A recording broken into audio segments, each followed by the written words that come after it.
Muy buenas noches a todos. Bienvenidos a este webinar de patología degenerativa cervical. Tenemos hoy como invitados a miembros de nuestro capítulo de columna, muy destacados, y muchísimas gracias por la colaboración con todos, por favor. Vamos a tener en presentación de casos clínicos a Carlitos Jaramillo, a Juan Diego Mora, y vamos a tener como opinión de expertos el doctor Marcelo Ochoa y el doctor Jaime Moyano. Eh, por favor, le doy paso a Carlitos para que nos explique, Carlos Robles, que nos explique cómo va a ser el funcionamiento o la dinámica de esta presentación del día de hoy. Muchas gracias, Sebastián. Es un gusto poder presentar un nuevo webinar del Comité de Columna de la Sociedad de Ortopedia y Traumatología. Vamos a hacerlo interactivo. Se van a presentar dos casos clínicos, como muy bien lo dijo Sebastián. Antes de la resolución de cada caso, vamos a pedir o pedido de los expertos, y también se harán preguntas por parte de los participantes del webinar. Y esas preguntas serán transmitidas tanto a los expositores como a los expertos, y dar al final un punto de vista y una definición de ese caso. Le doy la palabra al doctor. Comenzamos con el doctor Juan Diego Mora, ¿no? Sí. Juan Diego Mora, si me permiten, es médico cirujano de columna que está locado en Cuenca. Es médico del Hospital José Carrasco Arteaga de Cuenca y el Hospital del Río. Bienvenido, Juan Diego. Si podemos empezar con tu caso, por favor. Perfecto. Muy buenas noches con todos. Vamos a empezar con el primer caso clínico.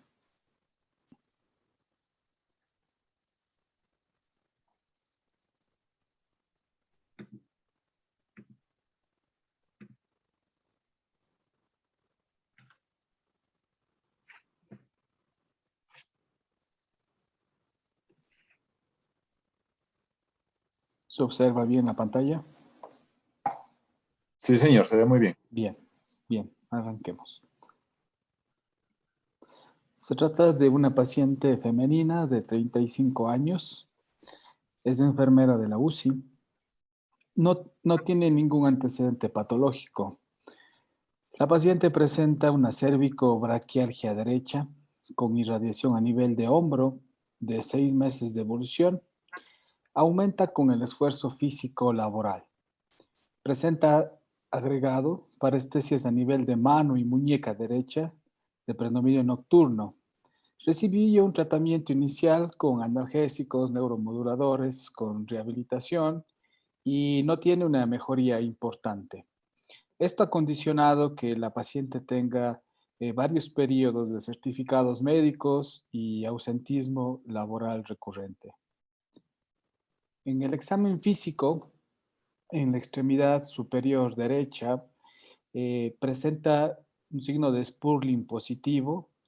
Hay hipoestesia en la cara externa del hombro. Todo esto es en la extremidad derecha. Al analizar la fuerza muscular del deltoides, hay una fuerza de 4/5. Los reflejos están conservados y presenta un Fale y Tinel positivos, y agregado una hipotrofia en la región tenar. Con esta clínica orientamos nuestra primera impresión diagnóstica y nos hacemos la primera pregunta: ¿qué estudios solicitamos en esta paciente?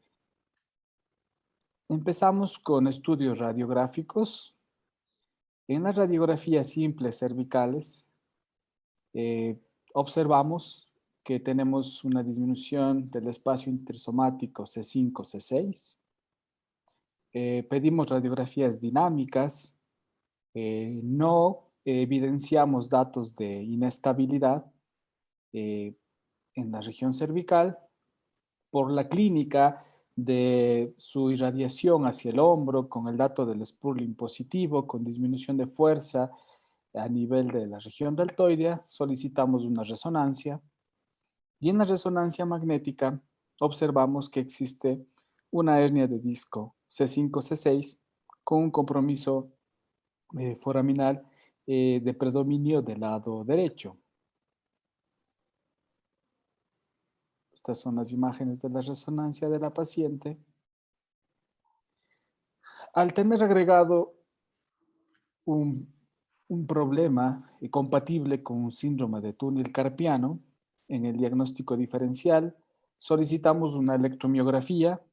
Creo que nos ha pasado a todos que al solicitar una electromiografía muchas de las veces puede orientar, pero en algunos momentos también puede confundir sobre las conclusiones que tenemos en el paciente. En este caso se reporta con un diagnóstico anormal, en donde refieren estenosis de canal C3, C4, C5, C6 y C7 bilateral de predominio derecho. Y a nivel de la mano, refiere una neuropatía motora y sensitiva del nervio mediano bilateral de predominio derecho, de tipo desmirinizante de grado moderado a severo, de carácter crónico, compatible con un síndrome de túnel carpiano. Entonces, como vemos, pues, en cuanto a la clínica, las imágenes, no es muy orientador en el caso de la patología a nivel cervical, ¿no? Sí refiere un dato de compresión radicular a nivel del sitio afecto clínico y radiográfico, pero no hay una correlación con el reporte a nivel cervical, sí a nivel de la mano. Pediríamos algún tipo de laboratorio en esta paciente, al ser una mujer joven, pensaríamos en algo más, pues sus laboratorios fueron normales y concluimos en esta paciente que tiene una hernia de disco C5, C6, una radiculopatía C5 derecha y agregado un síndrome de túnel carpiano derecha. Algo importante de esta paciente es que si bien tenía molestias, se documenta de manera estructural que hay una afección cervical, que hay una patología definida a nivel del síndrome de túnel carpiano, y con los hallazgos de la electromiografía, la paciente quiere mejorar, pero su principal prioridad es el cambio de su área de trabajo. Una enfermera que trabaja en UCI, que le toca estar movilizando pacientes, que si bien tiene molestias, pero su principal interés es su cambio de área laboral. Entonces, pues aquí dejamos abierta la discusión sobre el plan terapéutico de esta Sí, por favor, Juan paciente. Diego. Perdón. Perdón que te interrumpa. La idea es, ahora ya tenemos más o menos una orientación, aprovechemos la presencia de nuestros expertos antes de dar la resolución del caso. Para abrir un poquito la discusión, doctor Ochoa, ¿podría indicarnos su opinión con este caso? ¿Qué es lo que usted considera que podríamos hacer a continuación? ¿Cuál sería su análisis respecto a las imágenes y a los estudios que tenemos? Gracias, Sebastián. Buenas noches con todos. Bueno, recopilando la historia clínica de una mujer joven, 30 y pico de años, que tiene dolor cérvico-braquialgia derecha. Entonces, importante ubicarlo ante qué posibilidad, qué posible diagnóstico se tiene, ¿no? La orientación del examen físico que manifiesta. Doctor Ochoa, disculpe que le interrumpa, pero no estoy escuchando, no se escucha el audio. No se No, escucha. sí se escucha. Su micrófono. Yo sí le estaba escuchando. No sé si el resto también. Sí, Sí, escucho al le doctor. escuchamos. El micrófono está activado. Claro. Sí. ¿Ya? No, ahí no estamos. No, está activado el micrófono. No se ¿Sí? escucha. Sí, sí se lo escucha, doctor. Yo le escucho Ya. también. Sí, yo le escucho. Ya. Entonces, como impresión No. diagnóstica, Ahí no se escucha nada. ¿no se escucha? Yo estoy claro acá, estoy con el micrófono activo. Se Yo le escucha escucho. bien, ¿eh? Escuchando en este Sí, yo también momento. lo escucho, doctor. Ujú. Más bien creo que es un problema tal vez de los receptores, Carlos y Sebastián, porque yo le escucho bien acá a Marcelo. Exacto. Sí, Ujú. los doctores también en el chat nos indican que sí se escucha claramente. Entonces, continúo. Dar una impresión diagnóstica, en este caso, como a priori sería una cérvico-braquialgia derecha, ¿no es cierto? Hay que investigar el origen de esto. El diagnóstico diferencial en una persona joven, pues, podría ser hernia, desde luego, pero también pues hay que tener presente que puede haber síndromes compresivos a nivel de nervio periférico, que eso entra prácticamente en el diagnóstico diferencial. Como bien lo señaló, pues hay un examen físico positivo que da para compresión del nervio mediano, y el test de Spurling, que dicho sea de paso, pues se realiza con el paciente sentado y sin inclinación de la cabeza del cuello, es decir, extensión del cuello y rotación hacia el lado afectado. Si da positivo es porque se comprime la raíz nerviosa. Yo le agregaría algo al examen físico también, la prueba de Viquilas, que es más o menos el análogo al TEPE, ¿no? Que es con la tracción de la cabeza con la cabeza y cuello y del brazo, que eso produce una elongación de las raíces nerviosas del plexo braquial.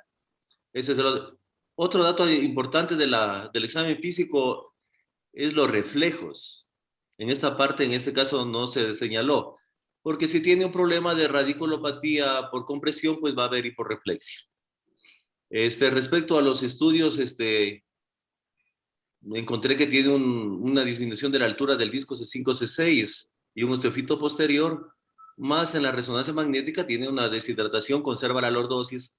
No obstante, pues hay algunos discos, me parece que están oscuros, pero hernia así contundente, clara en la resonancia, que comprima, más bien aquí está la imagen de la resonancia, es algo central.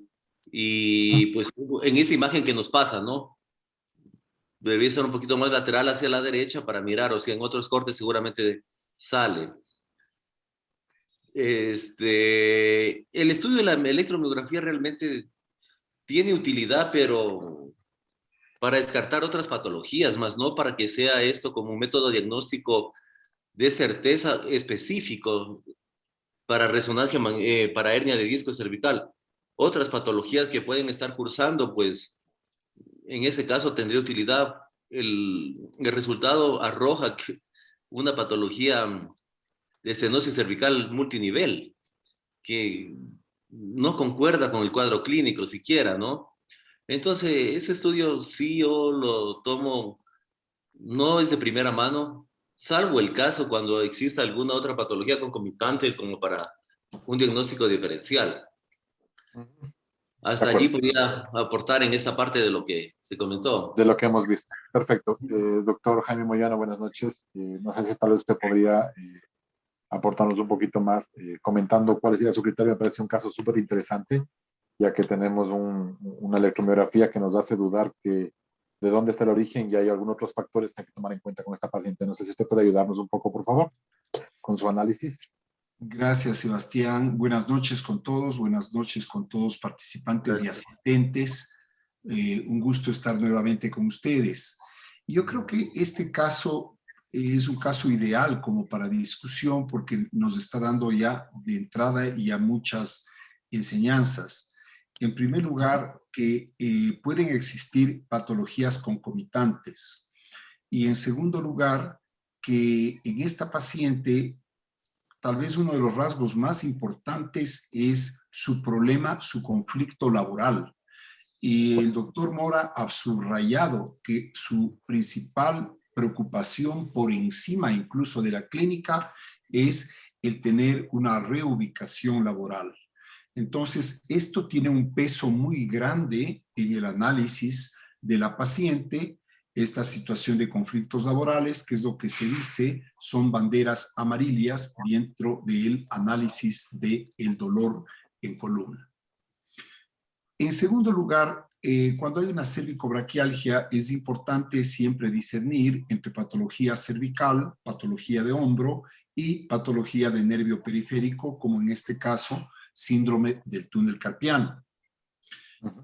Clínicamente y radiográficamente existe una patología de disco cervical C5, C6, pero también clínicamente y en el estudio de electromiografía hay una afectación de túnel carpiano, de tal suerte de que en este caso pienso que habría que hacer inicialmente un manejo multidisciplinario.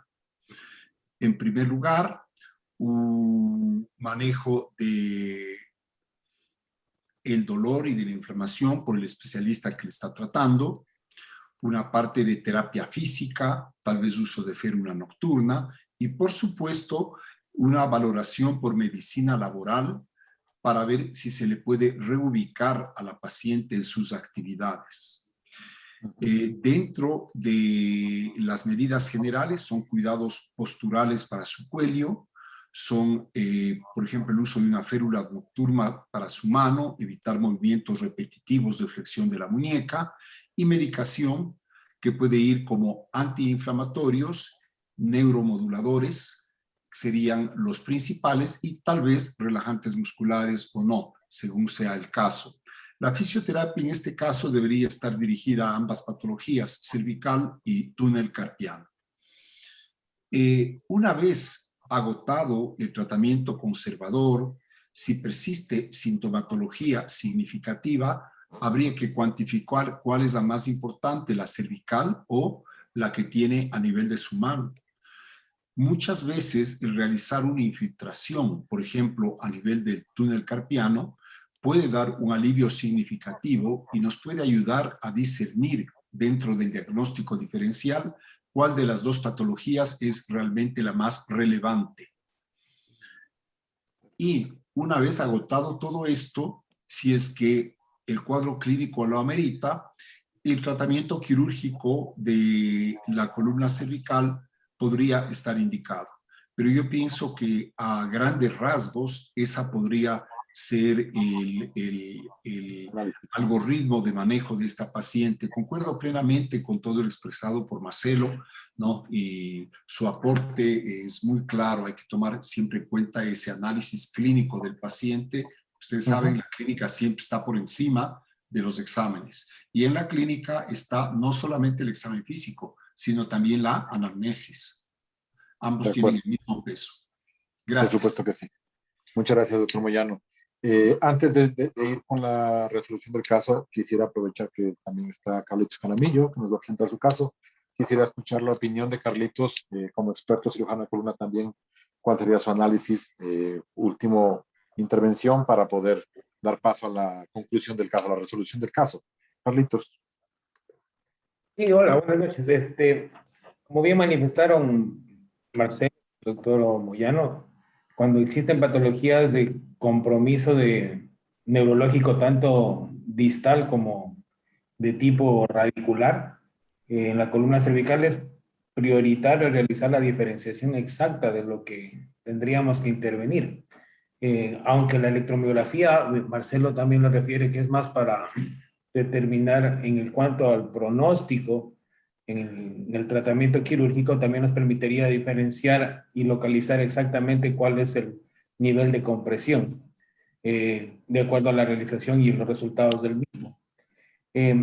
Pienso que en este caso el análisis sería realizar primero un tratamiento más cauto de tipo conservador antes de realizar una decisión quirúrgica para determinar exactamente qué es lo que deberíamos llegar a descomprimir. En este caso, si es el túnel carpiano, y tomando en cuenta esto de las banderas amarillas que refería el doctor Moyano, antes de realizar una intervención quirúrgica, realizar el complemento con el área de trabajo social, medicina ocupacional, para tratar de cambiar tal vez los parámetros laborales que le están afectando antes de tomar una decisión quirúrgica definitiva, porque también existen pacientes que entramos también, aparte de lo que viene a ser las banderas negras, que tienden a realizar esta parte de la ganancia secundaria con tal de disminuir su carga laboral. Yo creo que de esto también estamos siendo saturados de a poco en la consulta de cirugía de columna. Perfecto, sí, sí, estoy completamente de acuerdo.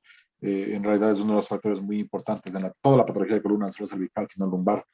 Es muy importante para pacientes que tienen una ganancia secundaria respecto a su patología, y eso hay que tenerlo muy presente en la consulta externa, siempre, para todos los compañeros seguramente estarán de acuerdo.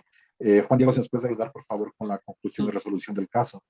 Sí, justamente creo que todo lo que han comentado los expertos, pues fueron parte del análisis que hice en este caso, ¿no? De hecho, en primera instancia, al no aceptar un manejo quirúrgico, muchos pacientes, ¿no? En lo personal me toca con personal de enfermería, con docentes.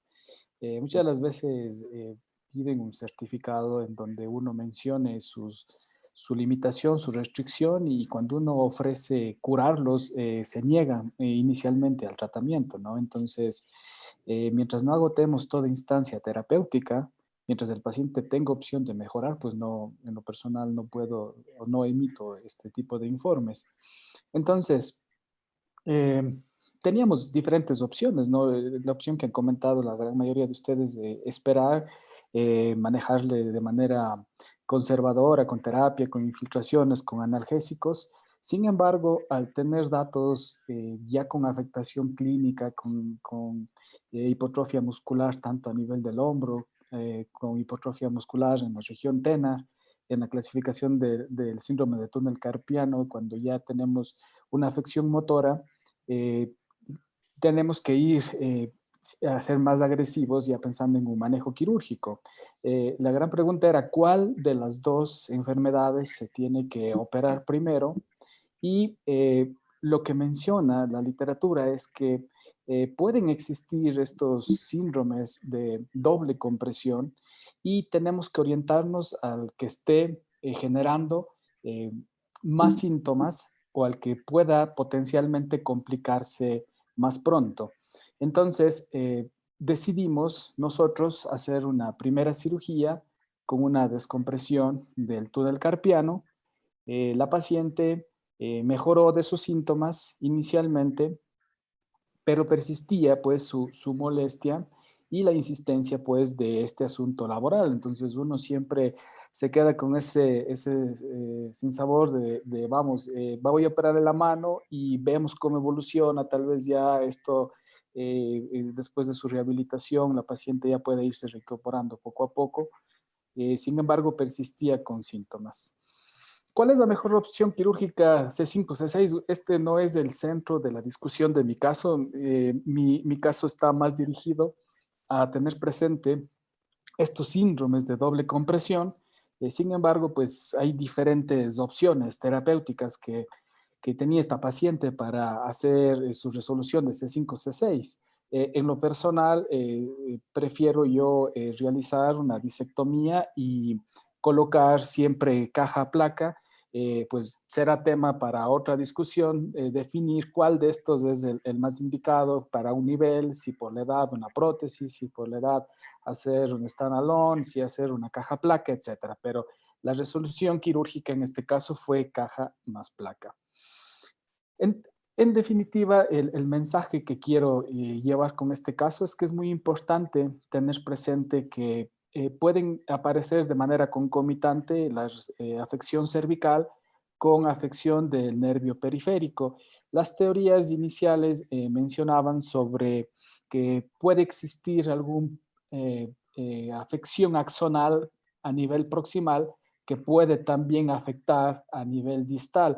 Hay publicaciones, pero en verdad no hay muchos estudios de impacto que hablen sobre esto, pero en definitiva de los artículos que pude recabar para este caso, y este es el mensaje final que quiero llevar a todos, es que este tipo de pacientes que tienen doble compresión, tenemos que siempre pensar en las dos patologías. Si no se resuelven las dos patologías, el paciente no va a evolucionar de manera favorable. Este tipo de enfermedades tienen un predominio en el género femenino y aparecen entre la cuarta y la sexta década de la vida.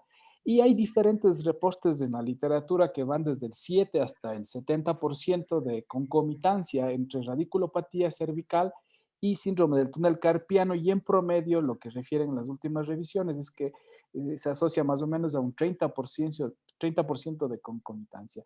¿Cuál debemos operar? Debemos operar primero el más sintomático, el que tenga mayor compresión y mayor riesgo de compresión, de complicaciones.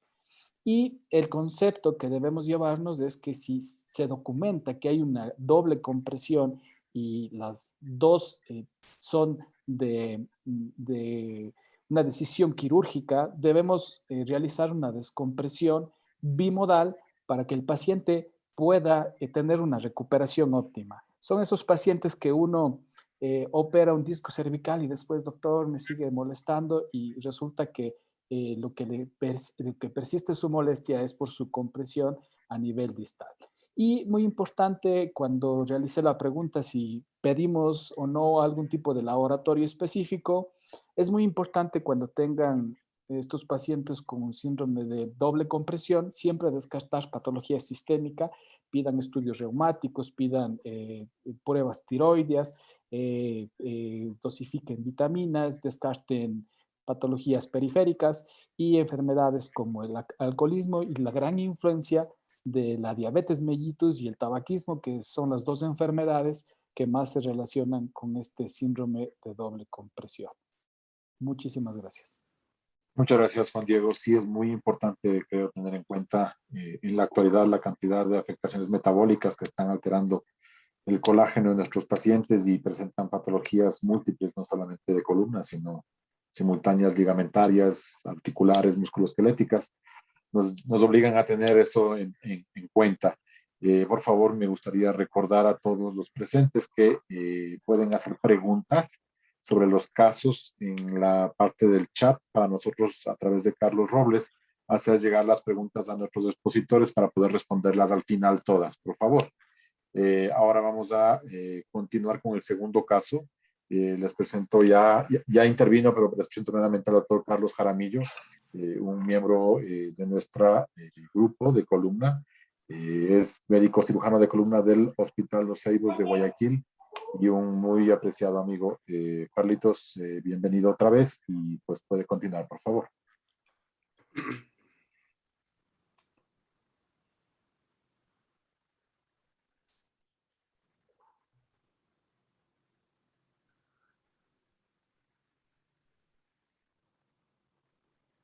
Doctor Jaramillo está con el micrófono bloqueado.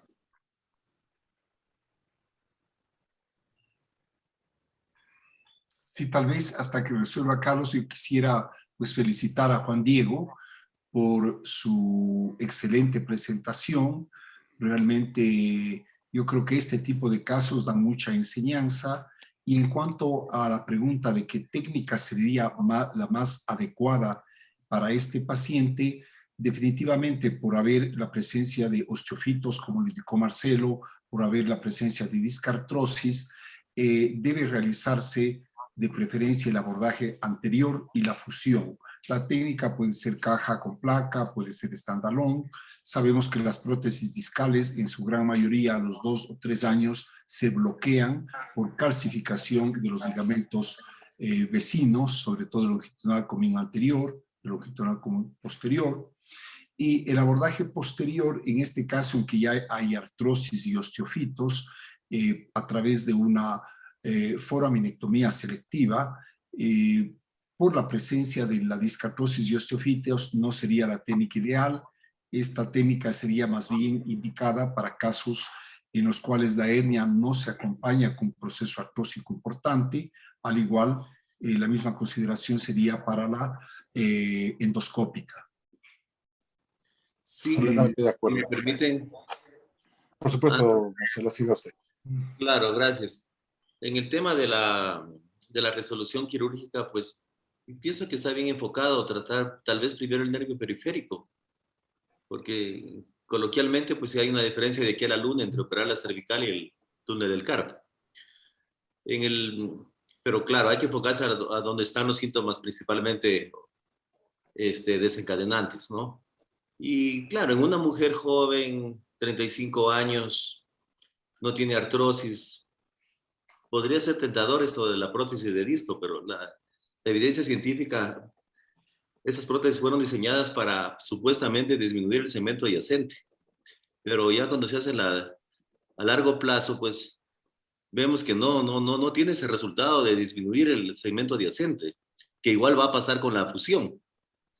Más, esos trabajos relatan que tienen conflicto de intereses por los fabricantes, ¿no? Ahí es el tema de la prótesis, ¿no? Claro, pero uno dice una mujer joven que está ahí, preservar la movilidad, podría ser, pero la literatura pues no se basa en la evidencia científica y es aquello, ¿no? De ahí las opciones quirúrgicas Lo que sí no se recomendaría nunca es hacer una disectomía simple, porque eso sí va a generar fusión del segmento. Con autoinjerto, ¿sí? Con autoinjerto más placa, ahora viene el dispositivo sintesomáticos bloqueados. Pienso que esa es la mejor opción, como podría ser uno bloqueado o la placa también. Esa sería la acotación, ¿no? Muchísimas gracias, Marcelo. Carlitos, Gracias, ¿estamos listos? Sebastián. Dígame. Sebastián, antes, Carlitos Jaramillo, regálame un minuto. Tenemos una pregunta que le hizo María José del Pozo y ella hace referencia a cuándo se debe considerar un tratamiento conservador fallido justamente en este caso que se presentó. O sea, ya se inició un tratamiento en esta doble compresión, inició un tratamiento inicial de fisioterapia de descompresión del nervio periférico y siguió con dolor. Entonces, María José pregunta, ¿en qué tiempo de haber instaurado el tratamiento conservador se considera fallido e indicar una cirugía? Esto enfocado ¿en cuánto tiempo? ¿Hablemos de semanas o meses? Perfecto. No sé si Juan Diego nos puedes ayudar con tu impresión al respecto de esta pregunta. Sí, con mucho gusto. En este caso en concreto, yo creo que es muy importante determinar en la clínica si el paciente tiene ya una afección radicular, ¿no? En este caso, tenía ya disminución de la fuerza muscular a nivel del deltoides, que orientaba pues la afección de su radiculopatía, y a nivel del túnel carpiano ya tenía de manera comparativa hipotrofia tenar. Entonces, partiendo de que ya tiene una afección motora, en mi concepto creo que no me voy mucho por la línea de tratamiento conservador. Si ya tiene una afección motora, yo creo que al haber pasado ya 6 meses de un intento de resolución y sin respuesta favorable, siempre mi conducta fue quirúrgica. En cuanto al túnel carpiano, mientras no tengamos hipotrofia, tenar, según la clasificación italiana del síndrome de túnel carpiano, podemos apostar a un tratamiento conservador. Si hay solamente alteraciones sensitivas, podemos nosotros utilizar la férula nocturna, infiltraciones con dexametasona, que es lo que menciona la evidencia, pero ya al tener una afección tenar, y más todavía si el paciente tiene ya una afección de la posición del pulgar, esos son ya criterios quirúrgicos. Entonces, en este caso realmente no me orienté inicialmente por insistir en manejo conservador. Siempre pensé el conflicto que podría generar esta ganancia laboral que buscaba la paciente. Si se documentaba que tenía alteraciones, teníamos cómo ayudarla, ¿no? Pero ella, ante la primera instancia negativa, que no quiso operarse, queriendo pues que se documente que tenía que cambiarse de área laboral, eso fue lo que un poco me mareó, pero siempre mi conducta fue quirúrgica. Por supuesto, y eso hay que tomarlo en cuenta siempre. Tal vez la orientación de la pregunta de María José podría irse hacia, si es que no es este caso, si es que fuera un caso en el cual no hay una afectación motora, no hay déficit neurológico y uno intenta hacer el manejo conservador, ¿hasta qué punto esperar para decidir la cirugía si es que no fuera este el caso en el cual tienes una demostración de afectación motora? ¿Qué criterio tomas tú? Y yo creo que el promedio es en tiempo, y yo creo que 6 meses, ¿no? Y me baso mucho también en la afección a la calidad de vida. Si el dolor no se controla, si le afecta la calidad de vida al paciente, pues me oriento por un tratamiento quirúrgico. Perfecto. No sé si es que el doctor Moyano o Marcelo Chá nos pueden ayudar también en esa pregunta, opinando sobre sus criterios en cuanto a manejo conservador, decisión quirúrgica en un paciente sin afectación neurológica. Claro, desde luego, gracias. Mira, es que lo que pasa dentro del manejo conservador está los fármacos, ¿no? La terapia física, la kinesiología. Incluso se describe la tracción para esos casos como una medida de descompresión. Pero todo esto podría beneficiarse a corto plazo, una tracción, estas cuestiones. El bloqueo también está descrito, y el bloqueo interlaminar, esa es la otra opción como manejo conservador. Pues no pienso que todos los pacientes sean candidatos para hacer un bloqueo o todos para hacer extracción, pero es lo que describe la literatura. Pero ante el paciente que tiene déficit motor, definitivamente es una indicación quirúrgica. Eso podría tener déficit motor de 2, 3 semanas, un mes o 6, pero si tiene déficit motor está sufriendo el axón. Y el otro es el deterioro de la calidad de vida. Entonces, pero sí instaurar un tratamiento de especialidad. Yo pienso que eso sí lo voy a recalcar, porque dice, sí, ya me trataron, pero lo trataron los colegas de traumatología general. Pero otra cosa es el tratamiento del especialista y el que haga el seguimiento. Es el que sabe cómo fue la evolución de este caso a la semana, a las 3 semanas, al mes. Porque ya un tratamiento es distinto, un tratamiento de la especialidad. Nada más, Sebastián. Y muchas gracias, Marcelo. Y también recalcar la acotación del manejo multidisciplinario, que es muy, muy importante. No sé si es que el doctor Moyano nos puede dar en este momento con su opinión al respecto. Sí, Sebastián. En general, estos casos deben ser manejados por el especialista en columna y por el fisiatra como primer paso y como elementos colaterales, terapia ocupacional, y en muchos casos se requiere la evaluación de tipo psicológica en estos pacientes. Y insistir mucho sobre todo en la explicación clara del paciente de su patología y posible manejo tanto en la parte conservadora como quirúrgica, es decir, entrar en lo que es la terapia cognitiva conductual ayuda mucho al paciente a entender su patología y a colaborar activamente en el manejo de la misma. Igual, una explicación clara del efecto de los fármacos, del tiempo de uso de los fármacos, etc. Cuando no hay déficit neurológico, yo prefiero hacer el tratamiento a estos pacientes entre 3 y 6 meses para tener una clara idea, e incluso cuando hay problemas de tipo psicológico, eso muchas veces yo los manejo conservadoramente, no necesariamente una hernia discal, como en este caso estamos hablando, significa una cirugía, tampoco una artrosis intersomática con presencia de sudopefitos significa cirugía si no hay déficit neurológico. La gran mayoría de casos bien conducidos pueden manejarse conservadoramente. Perfecto, muchísimas gracias, doctor Moyano.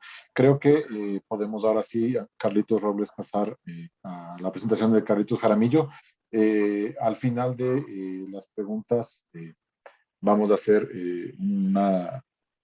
al final del caso vamos a hacer las preguntas de este caso. Si tienen más dudas o preguntas sobre el primer caso para el doctor Mora, por favor háganos llegar en el chat para poder hacerlas a continuación. Bienvenido, Carlitos Jaramillo. Gracias, Sebastián. ¿Sí me están escuchando? Sí, señor. Bueno, les voy a presentar el siguiente caso.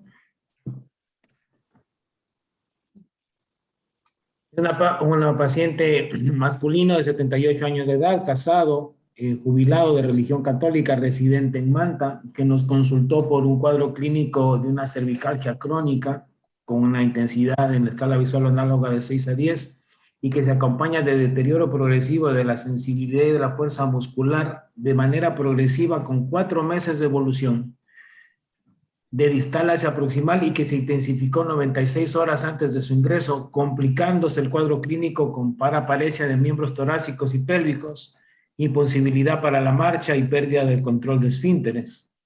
Dentro del examen encontramos la fuerza muscular a nivel de los miembros torácicos en una valoración de escala de 4, con una sensibilidad disminuida en ambos miembros torácicos, tanto derecho como izquierdo, y la fuerza a nivel de miembros pélvicos estaba en 3, una sensibilidad conservada. Le pedimos estudios de imágenes al momento del ingreso y dentro de la radiografía pudimos observar la presencia de una columna con disminución de los espacios interdiscales, con una enfermedad degenerativa de múltiple nivel con formación de osteofitos, con un ángulo de Cobb en la posición neutra de 6, a la flexión de 35 grados y a la extensión de 17 grados, una disminución de los espacios foraminales, como se puede apreciar en las imágenes, y le realizamos un estudio de resonancia magnética por la presencia de la alteración neurológica tan evidente que presentó el paciente. Y como podemos observar, en el nivel C5, C6, se aprecia una hernia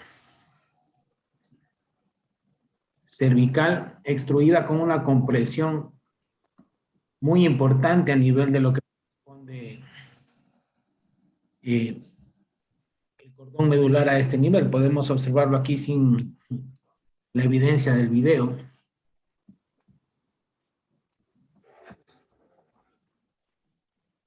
Los videos clínicos ya en la parte prequirúrgica podemos ver la sensibilidad de los miembros torácicos y movilización se encuentran presentes.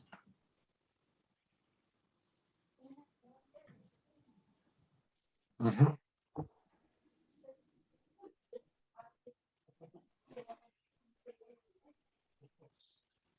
En nivel de los miembros pélvicos podemos observar que el paciente podía realizar una elevación leve de las extremidades. En cuanto a la ecografía que se le hizo del estudio del ingreso, nos muestra más los resultados de una patología cervical degenerativa con una compresión a nivel C5 izquierdo y C6 bilateral, presumiendo que es una compresión ya producto de su enfermedad degenerativa discal de múltiple nivel. Perfecto. La presentación del caso. Sí, yo creo que el análisis clínico y de las imágenes es bastante claro, pero aquí podemos discutir opciones de tratamiento, que es lo que se haría. No sé si es que aprovechamos la opinión de los expertos. Doctor Moyano, si puede empezar usted ahora diciéndonos su análisis de qué es lo que pensaría, qué es lo que analizaría con este caso y qué es lo que se debería hacer en su opinión. Bien, es una paciente con un proceso de espondiloartrosis cervical y con una discopatía degenerativa múltiple, pero con una masiva hernia discal C5, C6 que genera una severa compresión medular. En la imagen de la izquierda se puede apreciar ya una imagen hiperintensa a nivel medular, que esto sumado al cuadro neurológico deficitario, esta tetraparesia, obliga a un tratamiento quirúrgico emergente, ¿no? En el cual habría que resolver básicamente el nivel C5, C6 por abordaje anterior, ¿no? Esa sería mi opinión. Perfecto. Marcelo Ochoa tal vez nos puede ayudar con su opinión. Si es que haría algo más o haría algo distinto, ¿cuál sería su enfoque, por favor? Sí, tomando en cuenta la anamnesis del examen físico, siempre destaco la parte de los reflejos. En este caso, pues es completamente diferente al caso clínico anterior. Aquí tiene que haber una hiperreflexia porque está tomada la primera motoneurona. Entonces, esa parte de la exploración física tiene que destacarse. Y en segundo término es la función de los esfínteres, si están comprometidos o no. Dado el caso, pues en esta situación es una emergencia quirúrgica. Las imágenes de la resonancia, por favor, que la ubiquen, Carlos. Ya, es una emergencia quirúrgica. Me parece que de base tiene una discopatía multinivel, pero también podría agregar que sí se comporta, no sé, la edad, alguna cuestión, como que el canal en sí estructuralmente, todo el canal cervical desde C2 a distal está aparentemente disminuido. Eso hay que hacer una medición para el ángulo, el índice de TOR. Me parece que sí se comporta como una estenosis estructural del canal, más allá de que es evidente que tiene una hernia masiva que comprime la médula C5, C6. Ahora, el punto aquí es una resolución quirúrgica. Considero que la vía anterior es la primera opción, la única opción, más que todo. No hay otra, es la única opción, la vía anterior. ¿Qué hacer? Pues no sé si continúo. Tú dime, Sebastián. Quiero escucharle la opinión de Juan Diego en este caso también, igual que Carlitos opinó en el otro. Juan Diego, ¿cuál es tu análisis? ¿Qué es lo que pensarías de hacer antes de yo ponerles una duda y después Bien. continuamos con la resolución.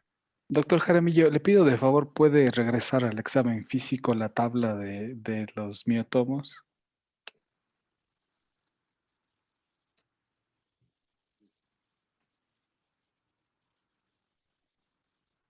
Anterior. Un poquito antes. Donde tiene la escala de fuerza muscular. Eso. Ahí. Bien, llama mucho la atención aquí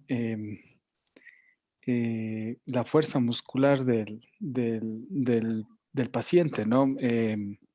Si bien hay lo evidente a nivel cervical, me llama la atención que en los videos aparentemente parece que las extremidades superiores están al 100%, ¿o me equivoco, doctor? No supe entender bien el mensaje de la exploración física de las extremidades superiores.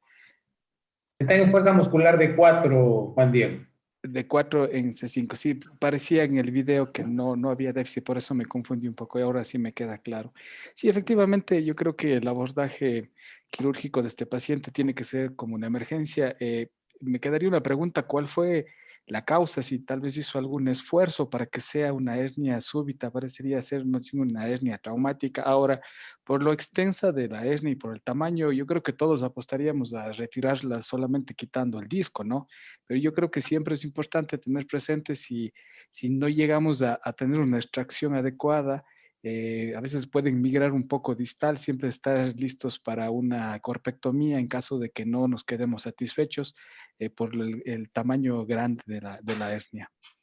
Ese sería mi aporte. Justamente esa era mi duda y quería preguntar a los expertos si ponemos la resonancia, Carlos, nuevamente, por favor. El gran tamaño de la hernia nos hace pensar si es que solamente con disectomía sería posible. Hay algunos casos en los cuales es necesario hacer una corpectomía para poder llegar a extraer todos los fragmentos que están dentro del canal con una compresión tan importante. Pero ya la dijo Juan Diego también, entonces probablemente sea mejor en este momento ver la resolución, cómo lo resolviste, Carlos, y de ahí damos paso a la intervención de los expertos y las preguntas, por favor.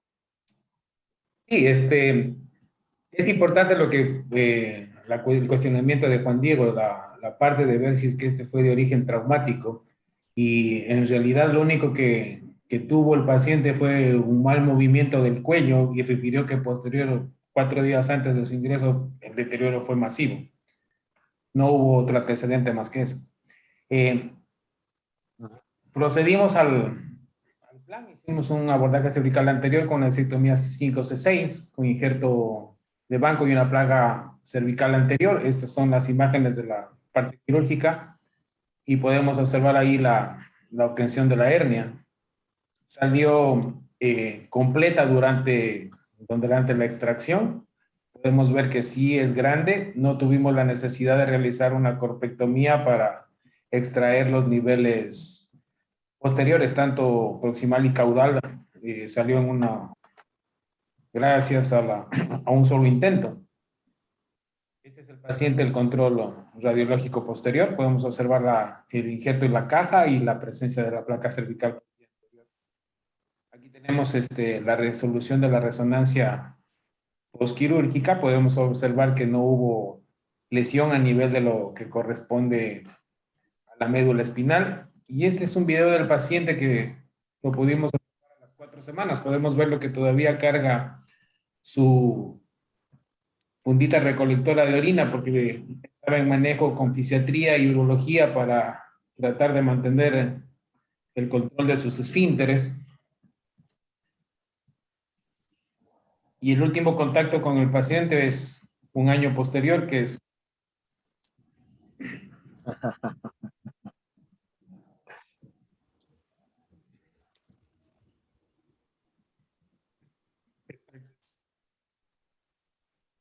Aunque el pronóstico inicial, le dijimos al paciente que las probabilidades de quedar con lesión neurológica severa eran importantes. A veces la naturaleza nos juega a favor y no, como en el caso del paciente, podemos observarlo con una recuperación completa a un año de su cirugía. Qué bien, qué bien. Personalmente, mis felicitaciones Ese por fue el este audio, resultado, Carlos. Carlos.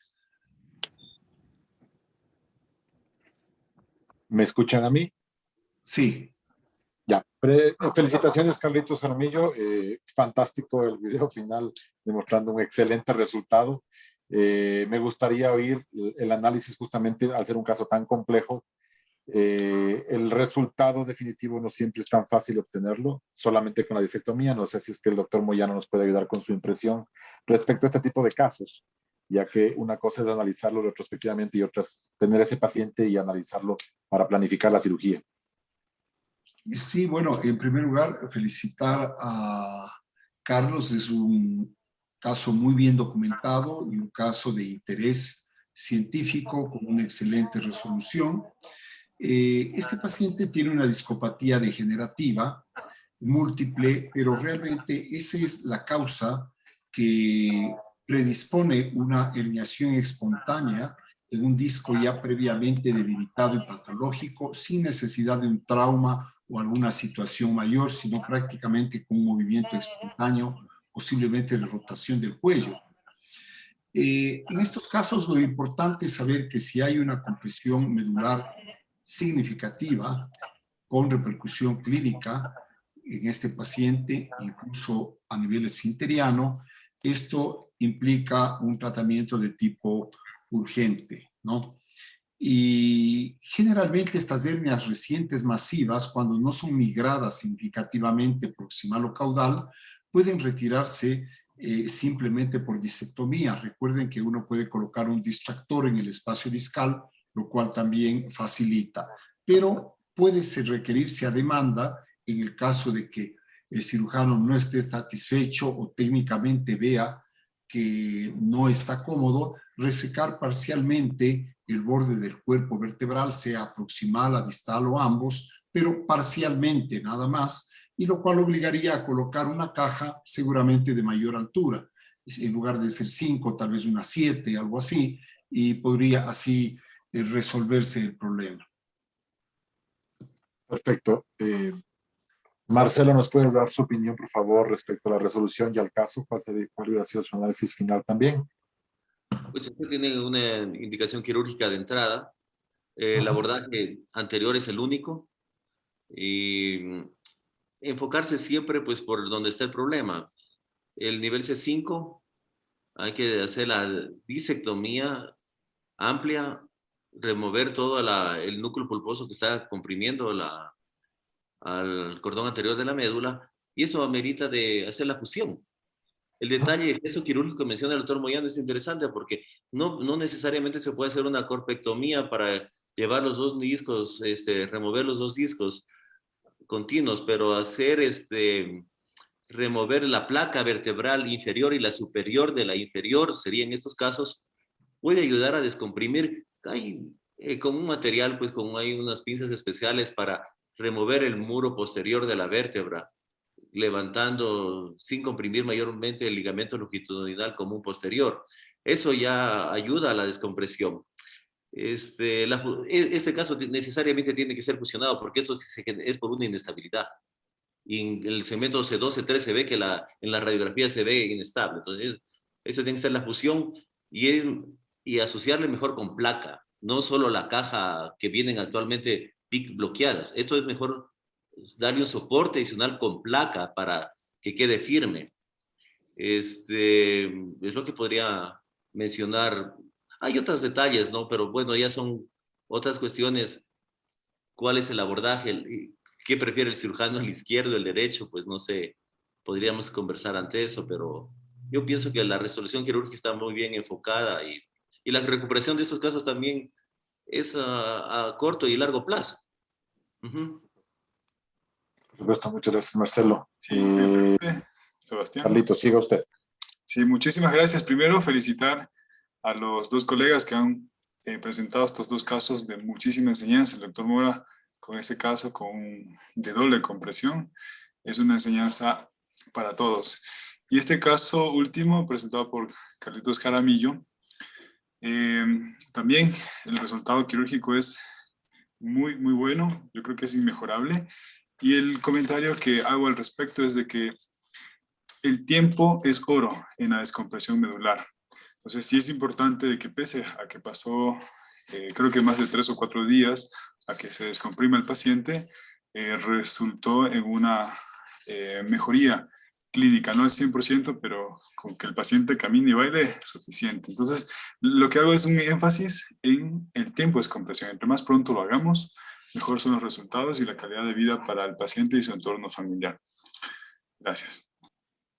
Perfecto, Carlitos, muchísimas gracias. Es una opinión muy valiosa. No sé si tenemos preguntas del público, de los asistentes para los expositores, Carlitos. No, las preguntas que había antes ya fueron respondidas. Alguien preguntó algo sobre factores de riesgo de cervicalgia.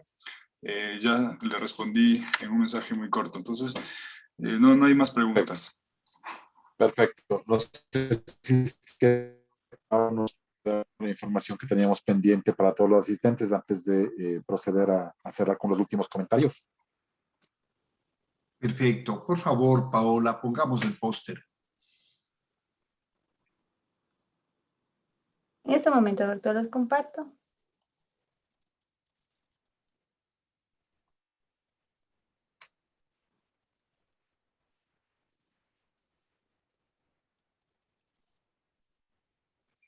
Bien, gracias. Es importante para que conozca con anticipación todo el comité de columna, ¿no?, que estamos llevando a cabo un curso internacional SILACO en Quito. La organización está muy avanzada. Este curso, como ustedes ven en el póster, será el día 19, 20 y 21 de mayo, ¿no?, en el Swiss Hotel. En este curso, a más de SILACO, que va a participar con los presidentes de todas sus sociedades ibero-latinoamericanas y expertos de la región, estará la Federación Latinoamericana de Neurocirugía y la Sociedad Interamericana de Cirugía Mínimamente Invasiva, aparte del grupo LES de Colombia, encabezado por el doctor Jorge Ramírez, que como ustedes conocen claramente es un grupo que realiza mucha investigación, publicación y cursos y están muy avanzados en lo que es cirugía endoscópica. Hemos tratado de incluir en este evento a un número importante de médicos ecuatorianos. Veamos la participación del país, por favor. Tenemos un número importante, como ustedes ven, son al menos unos 15, 16 médicos ecuatorianos que van a participar de este evento como profesores del mismo, ¿no? Aquí en el grupo vemos de los presentes, está el doctor Sebastián de la Torre, está el doctor Ochoa, está Carlos Robles, está la doctora Marta Hernández, Diana Masáchez, doctora Pavón, el doctor Carlos Jaramillo, tenemos médicos de Guayaquil, de Cuenca, es decir, es un grupo importante que va a participar. Sigamos, por favor. Se va a poner énfasis no solamente en la cirugía abierta, sino también en la cirugía mínima invasiva y también en la cirugía endoscópica. Tenemos la participación del doctor Kai-Uwe Lewandowski también, que es un cirujano alemán y radicado en Estados Unidos, que va a participar con importantes conferencias sobre el manejo endoscópico, además del grupo colombiano y del grupo brasilero. En este programa vamos a tener también actividades sociales, como es el primer día, un cóctel. El segundo día habrá una cena de profesores y un tour hacia el centro histórico, también un tour a Guayasamín, y el tercer día habrá un almuerzo de clausura. Es decir, aparte de la actividad científica, vamos a tener una actividad de tipo social que es importante reencontrarnos ya después de tanto tiempo de pandemia. A nivel del país, el curso va a ser exclusivamente presencial, pero habrá una señal al exterior que va a ser virtual. Los costos, como ustedes pueden ver, son muy convenientes en relación a los costos actuales de los congresos y cursos de las sociedades, y muchos laboratorios que ya están comprometidos en participar tienen inscripciones gratuitas para los médicos con los que trabajan y colaboran, de tal manera que seguramente muchos de ustedes van a poder tener el auspicio de algún laboratorio. Finalmente, en el Hotel Swiss, en el Swiss Hotel, que va a ser la sede, hemos conseguido un precio de $100, incluido impuestos por una habitación, incluido desayuno, de tal suerte de que van a estar muy cómodos y es un costo muy razonable para un hotel 5 estrellas. Todo esto ustedes pueden acceder a través de la página www.silaco.org. Pueden inscribirse en el curso, descargarse el programa, conocer todos los detalles del evento y incluso hacer la reserva en el hotel. Tenemos un convenio también con Avianca, de tal manera de que los pasajes a través del código que está también aquí en la página web pueden tener un descuento especial, sean a nivel nacional o internacional. Es un evento que lo realizamos en Ecuador. Tenemos alrededor de 50 especialistas extranjeros que van a estar presentes y yo me sentiría muy honrado de contar con la presencia y participación activa de todos ustedes, ¿no? De tal manera que mostremos pues la potencialidad que tiene el país dentro de lo que es la cirugía de columna.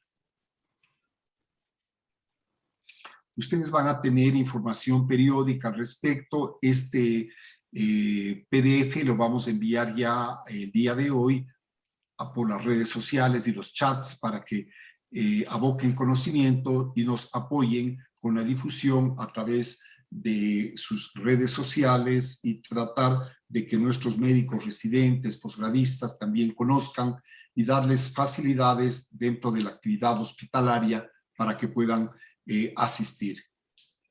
No sé si hay algún comentario, alguna opinión o pregunta al respecto. Sí, realmente debe ser un esfuerzo enorme realizar un evento de esos aquí en el país con todos estos invitados de Iberoamérica, ¿no? Nada más que apoyemos todos, porque al final es la presencia de nuestro país que se transmite al mundo. Entonces yo también sí conmino a participar de este evento. Doctor Moyano, una aclaratoria. Este evento no tiene nada que ver con el curso El Silaco, que es bianual.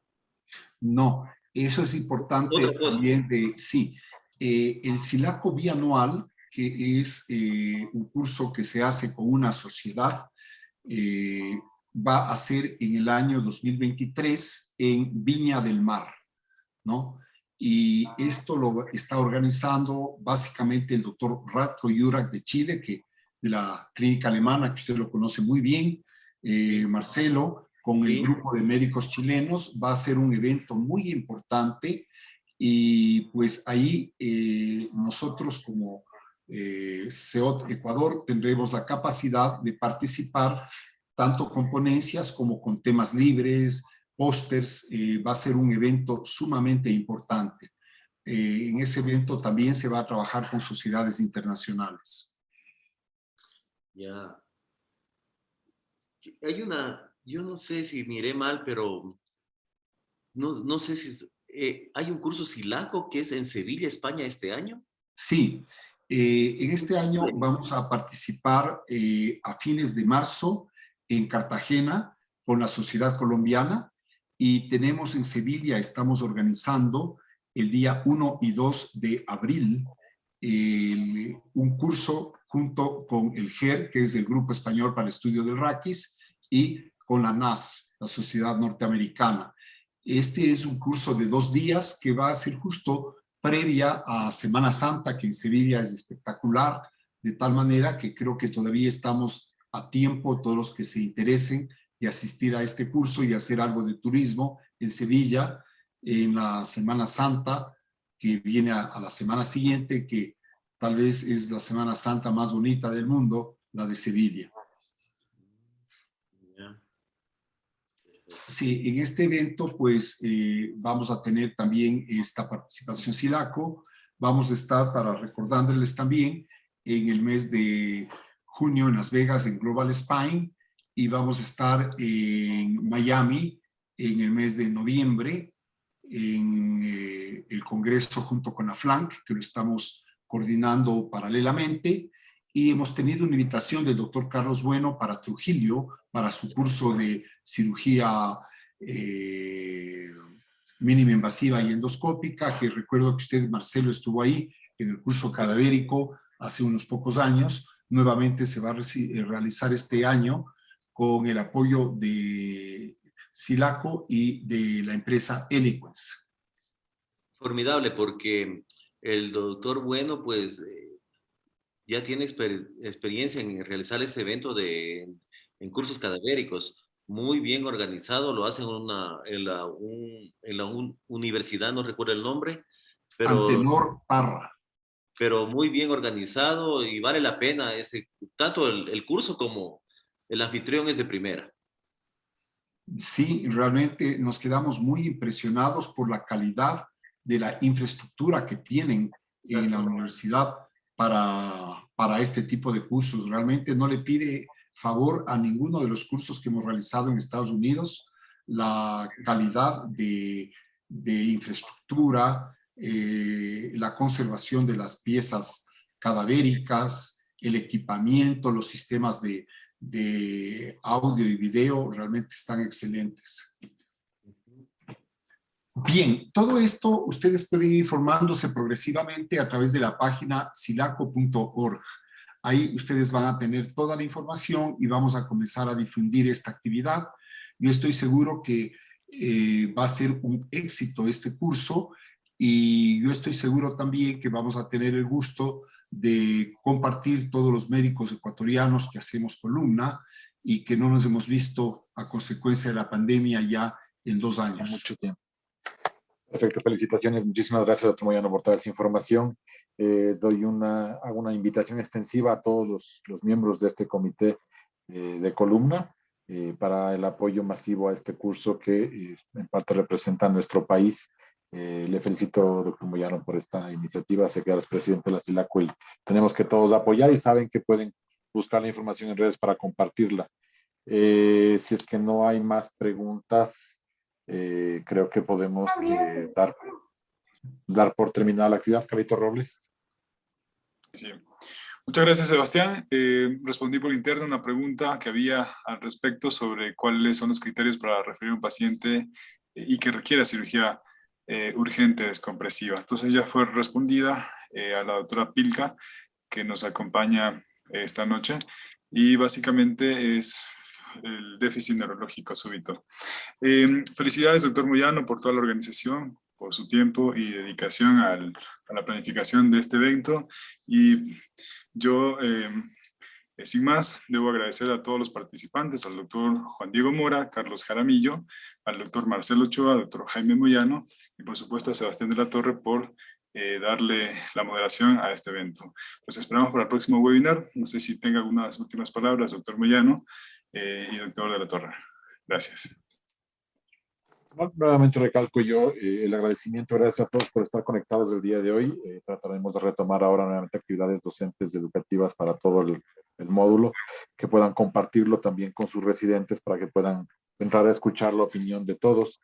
Todos serán bienvenidos. Es la idea de que vamos aprendiendo y enseñándonos todos en este trabajo continuo de educación médica. Doctor Moyano, si desea dar la despedida. Gracias. En primer lugar, estamos viendo que el número y la calidad de cirujanos de columna a nivel del país ha crecido muchísimo, y realmente contamos con un excelente grupo de cirujanos de columna que realizan las diferentes subespecialidades de la misma. Esto es muy auspicioso para el país, y yo creo que a través de nuestras sociedades debemos irnos organizando cada vez más y presentándonos, porque creo que el grupo ecuatoriano tiene mucha valía en el concierto ibero-latinoamericano, y así lo mostrará con su participación masiva de un importante número de conferencistas, como ustedes vieron, del país.